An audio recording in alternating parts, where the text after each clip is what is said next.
Hey guys, and welcome to Little Black Bird 91. We're again talking to you guys about the situation with Marshall and Jacqueline. Marshall has replied and let us know how he feels about what Jacqueline has been saying on Twitter. It seems like Twitter is one of those places where you can really be free and let your feelings be known, because this wasn't said on Instagram. This wasn't said on Instagram. This was said on Twitter, because we know how Twitter is. We know the freedom of Twitter. We know how Twitter is a place where you can really let loose about how you feel. Now, I want to be very real and very true. This situation with Marshall replying back to Jacqueline, this situation was built from a place of, this is what happens when you choose projects. I've said this before. This is what happens when you choose projects. When you choose a project, this is what you're going to end up getting most times, right? Because when you build somebody up, they turn into Frankenstein, and then they end up trying to kill the creator. So when Marshall was saying these lines, let's just have a little look at this. Because I see you as a project and I saw potential. I thought that you were just gonna come around to me at some point. I was waiting around for that. That's really wild. I'm a project. I saw.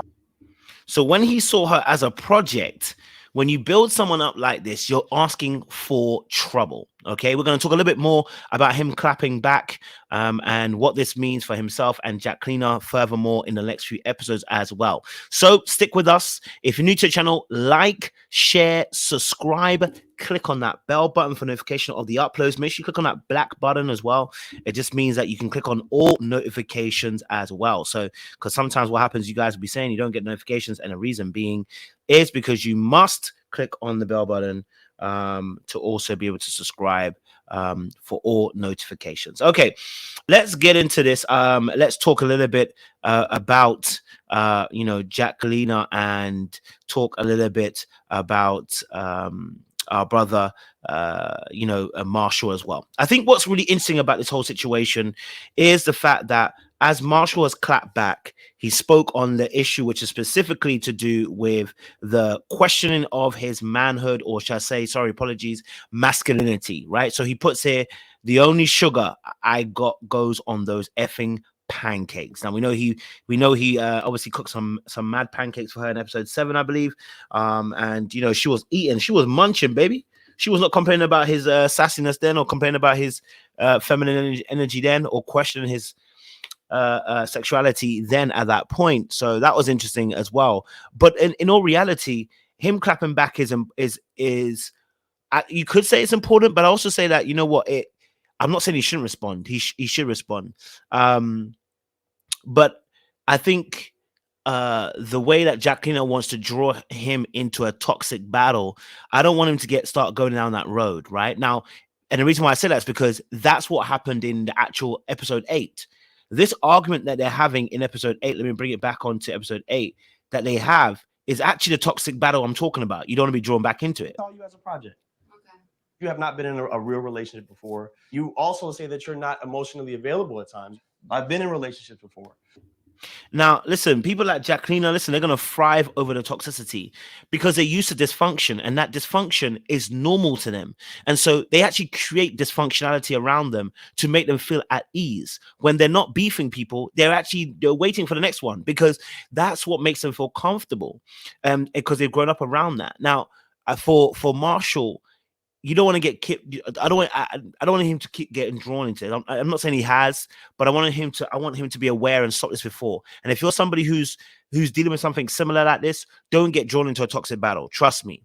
Especially not on the internet. If you're gonna have a conversation, but don't get drawn into a toxic battle of trading on and off insults and stuff. And I mean, clearly he didn't insult her here. He just defended himself in a particular way. But I'm saying you don't want to get drawn into that. You don't want to get drawn into it in this particular way. Address it on the live, address it on the reunion, whatever, where you can actually have an elongated process of discussing how you felt. Because what happens is these short little mini bite clips get taken out of context for people, or you say a little something on Twitter with 140, 280 characters, and then it becomes a soundbite, right? And it becomes this toxic warfare, and she's going to enjoy it. And the thing is, I said in my last video, why Josh is still there, I don't know. Right, but again, I'm putting some emphasis and accountability on Josh. This is what you get when you date a project, right? You're now in a process of having to defend yourself from the project. This is them trying to kill you, right? This is what you get for choosing somebody who you knew was emotionally unavailable. This is what you get for choosing somebody who you knew wasn't healthy. And I'm telling you that because I have experience in this. So I know exactly what it is. You choose the wrong person because you yourself have inadequacies and insecurities.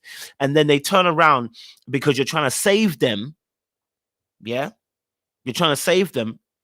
And then they turn around and tell you, don't save me. I don't need to be saved. Okay. All right. Like if we look at episode 9, and I'm going to discuss this in another video deeper. I thought I'd do a few videos rather than doing a whole live. She talks about she talks about how she wants him to love her, etc., etc. Look, her disrespect is as large as Josh's disrespect for Marshall. Marshall was out here all in episode 8 trying to be all over Marshall, trying to talk to him about how he wants to talk to Jacqueline, but he wasn't even straight about it all the way 100%. Let's have a look. If you of all people conceal it from me, you an average. Yeah, no, bro. Don't look at me like that, bitch. Like what? I love you, bro. You don't love anybody, Josh. Stop that nonsense. You don't love anybody, bro. You are out here for yourself and nobody else. And I think the reality of the situation is that Josh was just as disrespectful as Jacqueline. They're both as disrespectful. So now Marshall's got a situation now on his hands where his sexuality was questioned. He's had to respond in public. Or I said had to. He's wanted to respond in public. I'm going to tell him straight. Listen, your project will try to kill you further. The smartest thing to do is to have the right time to be able to discuss, your actual feelings in full length rather than sound bites, because that just draws you into further, deeper, toxic battles, But what do you guys think? What do you guys think over there as well? Because obviously now he's responded. We appreciate it, Like I think he stood up for himself, and I think he had every right to say something. I'm not saying he shouldn't. I'm just saying be very careful that you don't get drawn into the toxic spin cycle, because that's what manipulators and those people that are hurt, that's what they want from you, so they can keep attacking you. I don't want that for Marshall. All right, so make sure you guys like, share, subscribe, click on that bell button for notification of uploads. We appreciate you as well. Don't do anything I wouldn't do out here in them streets. Marshall, listen, stay clear of stay clear of them type of gal out here. You know what I mean? Stay clear of this girl. All they want is this. I don't want peace. I want problems always. That's all she want always. All right. We appreciate you guys. The locks are loaded. We'll see you again very, very soon for another breakdown of this.